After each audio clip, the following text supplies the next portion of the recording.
Bagaimana caranya agar hati lebih diberi kesabaran?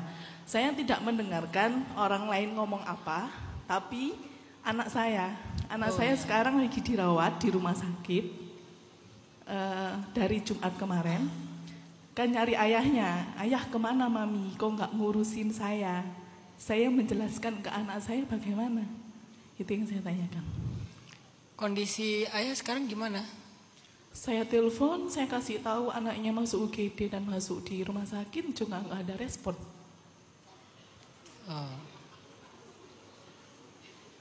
Gitu. Apakah sunnah menghilang itu, balik lagi ke teori tadi, lebih baik untuk saat ini? Tapi anak saya bagaimana? Yang selalu tanya. Dan sekarang kan saya meninggalkan anak saya karena udah janjian sama teman-teman datang ke sini ya Ustadz. Saya pengen bertanya juga, ya me time untuk hari ini gitu. Yang nungguin anak siapa sekarang? Ada om sama karyawan saya.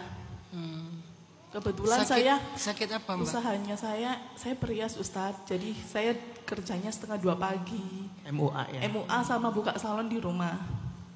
Anaknya sakit apa? Pencernaan. Dari Senin itu anak sakit, dibawa sama ayahnya, aku kira diobatin, ternyata enggak. Sampai dehidrasi. Dari Jumat saya nyetir bawa mobil, bawa anak saya ke UGD, hubungi tapi enggak ada jawaban untuk ayahnya. Ya baik, syafahullah. Terima kasih. Anak yang 6 tahun ya? 5 tahun. 5 tahun ya? Yang 1,5 tahun sama ayah saya di rumah.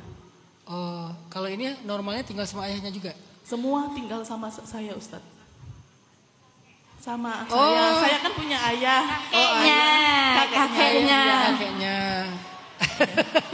Gitu. Agak bingung. Santai. Ustadz gue, santai. Gak apa-apa.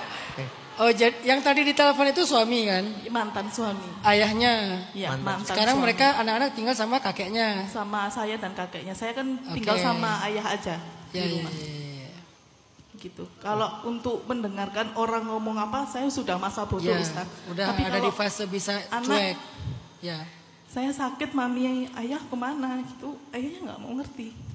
Mbak Tata, mungkin ini berat untuk didengar dan agak pahit. Tapi ada satu pelajaran dari Sayyidah Hajar. Karena Sayyidah Hajar itu juga membesarkan Ismail sendiri. Soalnya Nabi Ibrahim itu dapat amanah dari Allah untuk tinggal di Palestina. Sementara Sayyidah Hajar tinggalnya di Mekah. Walaupun mereka tidak divorce, tapi maksudnya kehadiran Ibrahim itu jarang sekali. Sehingga Sayyidah Hajar harus membesarkan Nabi Ismail dari awal banget kejadian air itu, air Zam-Zam, sampai Ismail menjadi anak muda yang kemudian ada adegan penyembelihan. Itu Sayyidah Hajar itu membesarkannya sendiri. Ada satu pelajaran dari Sayyidah Hajar. Apa pelajarannya? Sayyidah Hajar tidak pernah menceritakan tentang ayahnya Ismail kepada Ismail kecuali yang baik-baik. Itu hebatnya Sayyidah Hajar. Dia nggak pernah menceritakan tentang Ibrahim kepada anaknya kecuali yang baik-baik.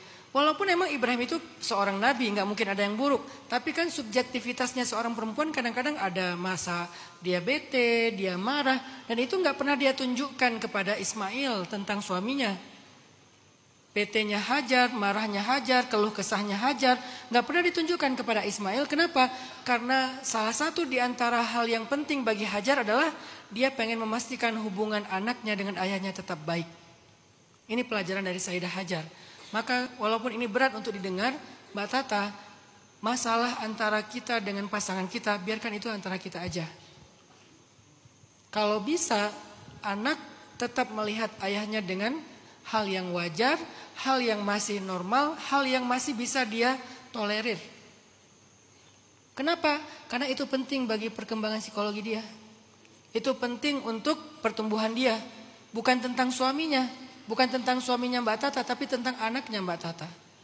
Jadi kalau misalnya Mbak Tata menyampaikan kebenaran ini dengan kepahitan, apalagi mungkin agak sedikit ada bumbu emosional, nanti yang akan jadi terganggu itu anaknya kita. Karena dia mendengar sesuatu yang sifatnya keluh kesah dari ibunya. Muncul rasa marah, muncul rasa dendam kepada ayah. Dan itu nggak baik untuk pertumbuhan si anak. Ya.